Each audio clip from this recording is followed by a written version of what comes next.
اعوذ باللہ من الشیطان الرجیم، بسم اللہ الرحمن الرحیم۔ ناظرین السلام علیکم ورحمۃ اللہ وبرکاتہ۔ کاروبار میں ترقی کے لیے ہم ایک دعا سیکھیں گے یا نیا کاروبار شروع کرنے سے پہلے اس آیات کو روزانہ 141 مرتبہ پڑھیں۔ انشاءاللہ تعالی ضرور برکت ہوگی۔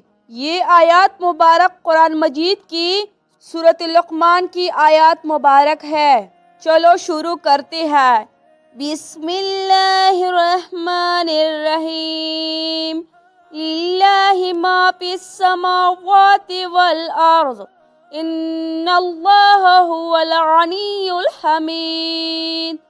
للہ ما فی السماوات والارض ان اللہ هو الغنی الحمید۔ یہ آیات روزانہ 141 مرتبہ پڑھیں۔